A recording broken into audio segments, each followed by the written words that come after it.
அனைவருக்கும் வணக்கம். நான் உங்கள் பட்டுக்கோட்டை நட்சத்திர ஜோதிடர் கருமுருகானந்தம். ஆன்லைன் ராம டிவியில் நான் பேசிக் கொண்டிருக்கிறேன்.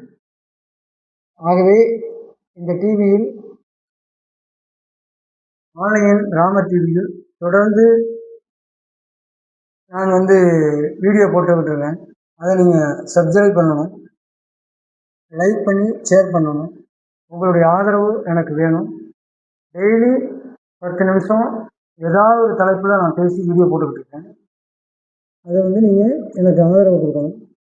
இன்னைக்கு பார்த்தீங்கன்னா, வெளிநாடு சம்மந்தமாக, அதாவது வெளிநாடு சம்மந்தமாக பணம் கட்டியிருக்கவங்க போக முடியல, அல்லது வெளிநாட்டில் நாங்கள் போய் இருக்கோம், அதுக்கு தகுந்த மாதிரி ஒரு பெனிஃபிட் கிடைக்கல அப்படிங்கிறவங்களுக்கெல்லாம் இந்த பரிகாரம் பார்த்தீங்கன்னா ஒரு நன்மையை பயக்கும்.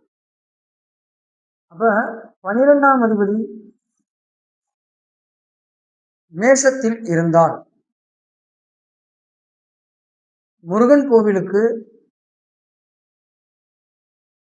பாத யாத்திரையாக செல்லக்கூடிய அந்த நபர்களுக்கு நீங்கள் உதவ வேண்டும். அதே மாதிரி ரிஷபத்துல 12ஆம் அதிபதி இருந்துச்சு அப்படின்னா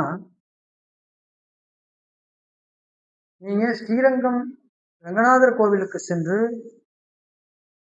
அங்கே உழவார பணி செய்யணும். வெளிநாட்டுல இருக்கீங்க அப்படின்னா மொச்சக்கொட்டையே தானம் பண்ணணும். மிதுனத்துல இருக்கு சார் அப்படின்னா நீங்க என்ன பண்ணணும் அப்படின்னு பார்த்தீங்கன்னா, திருநங்கைகளுக்கு புடவை எடுத்து கொடுக்கணும். இதெல்லாம் தொடர்ந்து 7 வாரம் செய்யணும். கடகத்துல இருக்கு, முதியோர் இல்லத்திற்கு வாட்டர் கேன், தண்ணி கேன் வாங்கி கொடுக்கணும். சிம்மத்துல இருக்கு அப்படின்னா குலதெய்வம் கோவிலுக்கு மணி வாங்கி கொடுக்கணும். 12ஆம் அதிபதி கன்னியில் இருக்கு அப்படின்னா நீங்க பெருமாள் கோவிலுக்கு சென்று உழவார பணி செய்யும் புதன்கிழமை நாள்ல. துலாத்துல இருக்கு அப்படின்னா நீங்க அதே ஸ்ரீரங்கம் ரங்கநாதர் கோவிலுக்கு சென்று உழவார பணி செய்யணும். வெளிநாட்டுல இருந்தா மொச்சக்கொட்டையை தானம் பண்ணணும். 12ஆம் அதிபதி விருச்சிகத்துல இருக்கார் சார் அப்படின்னா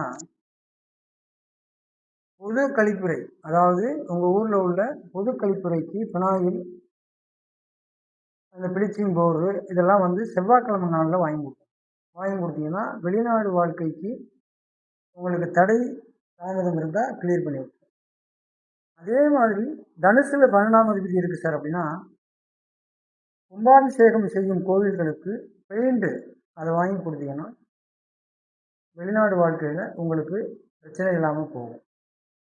அதே மாதிரி மகரத்தில் இருக்கு சார் அப்படின்னா நீங்கள் என்ன பண்ணணும், தூய்மை பணியாளர்களுக்கு சனிக்கிழமை நாளில் உதவணும். அதே கும்பத்தில் இருக்கார் சார் அப்படின்னா கும்ப கலசம், அதாவது கும்பாபிஷேகம் செய்யும் கோவில்களுக்கு கலசத்துக்கு உண்டான நிதி உதவியை நீங்க வழங்கணும். மீனத்தில் இருக்கார் சார் அப்படின்னா பஸ் டிரைவர்களுக்கு, அதாவது ஓமினி பஸ் டிரைவர்களுக்கு செப்பல் வாங்கி கொடுத்தீங்கன்னா வெளிநாடு வாழ்க்கையில் உள்ள தீங்குகள்லாம் உங்களுக்கு நீங்கும். இதெல்லாம் 12ஆம் அதிபதி என்ன காரகத்துவத்தினுடைய கிரகமோ அந்த கிழமை நாளில் வாங்கி கொடுக்கணும். இப்போ சூரியனா இருந்தா அது செவ்வாய், அது மீனமா இருந்தா சரி, மேசமா இருந்தா செவ்வாய்னா செவ்வாய்க்கிழமை, ரிஷபத்தில் இருக்காருன்னா வெள்ளிக்கிழமை, மிதுனத்தில் இருக்காருன்னா புதன்கிழமை, கடகத்தில் இருக்காருன்னா திங்கக்கிழமை, சிம்மத்தில் இருக்காருன்னா ஞாயிற்றுக்கிழமை, கன்னியில இருக்காருன்னா புதன்கிழமை, துலாத்துல இருக்காரு அப்படின்னா வெள்ளிக்கிழமை, விருச்சிகத்தில் இருக்காருன்னா செவ்வாய்க்கிழமை, தனுசுல இருக்காருன்னா வியாழக்கிழமை, மகரத்தில் இருக்காருன்னா சனிக்கிழமை,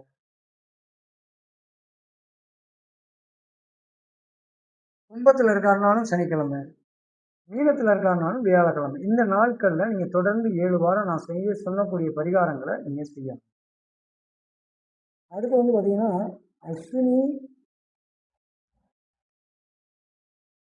அஸ்வினில இருக்காரு அப்படின்னா குதிரைகளுக்கு உணவு கொடுக்கணும் செவ்வாய்க்கிழமை. மகத்துல இருக்காரு சார் அப்படின்னா எலிகளுக்கு உணவு கொடுக்கணும்.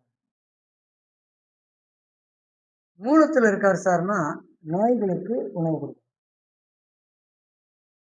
பரணியில இருக்காரு சார் 12ஆம் அதிபதி அப்படின்னா யானைகளுக்கு உணவு கொடுக்கணும். பூரத்துல இருக்காரு சார்னா எலிகளுக்கு உணவு கொடுக்கணும். பூராடத்துல இருக்காரு சார் அப்படின்னா குரங்குகளுக்கு உணவு கொடுக்கணும். இதெல்லாம் வெள்ளிக்கிழமை நாள்ல நீங்க கொடுத்துட்டு வரணும். கொடுத்துட்டு வந்தீங்கன்னா வெளிநாடு வாழ்க்கை சிறப்பு. இப்ப கிருத்திகையில இருக்காரு சார் 12ஆம் அதிபதி அப்படின்னா ஆடுகளுக்கு உணவு கொடுக்கணும். மட்டன் சாப்பிட்றத விட்டுறணும். உத்திரத்துல இருக்காரு எருதுகளுக்கு உணவு கொடுக்கணும். உத்திராடத்துல இருக்காரு பசுகளுக்கு உணவு கொடுக்கணும். அடுத்து ரோகிணியில இருக்காரு பாம்பு புற்றுக்கு பால் ஊற்றணும். அஸ்தத்துல இருக்காரு எருமைக்கு உணவு கொடுக்கணும். திருவோணத்துல இருக்காரு குரங்குக்கு உணவு கொடுக்கணும். அப்ப வெளிநாடு வாழ்க்கை நல்லா இருக்கும். அடுத்து மிருகசீடத்துல இருக்காரு பாம்பு புற்றுக்கு பால் ஊற்றணும். சித்திரையில இருக்காது புலிக்கு உணவு கொடுக்கணும்.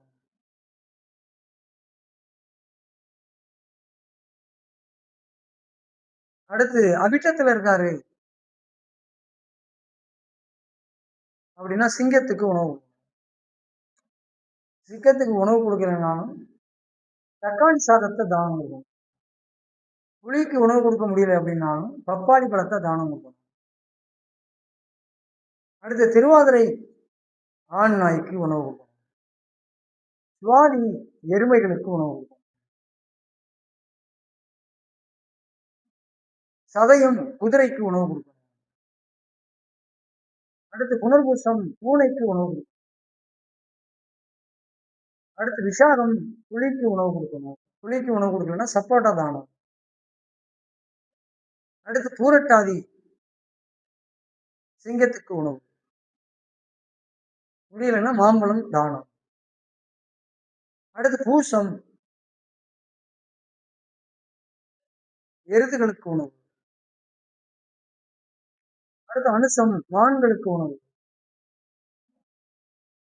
அடுத்து உத்திரட்டாதி பசுக்கு உணவு. அடுத்து வந்து பாத்தீங்கன்னா ஆயுள்யம் பூனைக்கு உணவு. அடுத்து கேட்டை மான்களுக்கு உணவு. அடுத்து ரேவதி யானைக்கு உணவு. இப்படி நட்சத்திரங்கள் சார்ந்த அந்த விலங்குகளுக்கு உணவு கொடுத்தாலும் நம்மளுடைய வெளிநாடு வாழ்க்கை வெளிநாடு சம்பந்தமான வாழ்க்கை இதுல வந்து வெளிநாடு வரும், தாம்பத்தியம் வரும், தூக்கம் வரும், பயணம் வரும். இதெல்லாம் வந்து நமக்கு நல்லபடியா ஒரு சௌபாக்கியமா இருக்கணும் அப்படின்னா இப்ப நான் சொன்ன பரிகாரத்தை நீங்க செஞ்சு வந்தீங்கன்னா உங்களுக்கு நிறைய ஒரு வைப்ரேஷன் கிடைக்கும். நான் சொன்ன மாதிரி அஸ்வினி மகமூலத்துக்கு உள்ள விலங்கு, பரணி பூரம் புராடத்துக்கு உள்ள விலங்கு, கிருத்திகை உத்திரம் உத்திராடத்துக்கு உள்ள விலங்கு, ரோகிணி அஸ்தம் திருவோணத்துக்கு உள்ள விலங்கு, மிருகசீடம் சித்திரை அவிட்டத்தில் உள்ள விலங்கு, திருவாதிரை சுவாதி சதயத்துக்கு உள்ள விலங்கு, புனர்பூசம் விஷாகம் பூரட்டாதிக்கு உள்ள விலங்கு, பூசம் அனுசம் உத்திரட்டாதிக்கு உள்ள விலங்கு, ஆயுள்யம் கேட்டை ரேவதிக்கு உள்ள விலங்கு. இந்த விலங்குகளுக்கு நீங்கள் உணவு கொடுத்து வந்தாலே 12ஆம் இடம் உங்களுக்கு சிறக்கும். அப்ப இந்த மாதிரி ஒரு பரிகாரத்தை நீங்க பண்ணும் பொழுது 12ஆம் இடத்துக்கு வரக்கூடிய வெளிநாடு வாழ்க்கை, அயன சயன போகம், தூக்கம், தாம்பத்தியம் இவங்கெல்லாம் வந்து ஒரு நல்ல ஒரு கர்மாவோட உங்களுக்கு கிடைக்கும் என்பதை சொல்லி இந்த வீடியோவை நீங்கள் சப்ஸ்கிரைப் பண்ணணும். டெய்லி ஒரு வீடியோ வந்துக்கிட்டு இருக்கோம். லைக் பண்ணி ஷேர் பண்ணி எனக்கு ஆதரவு கொடுங்க. நன்றி, வணக்கம், வாழ்க வளமுடன்.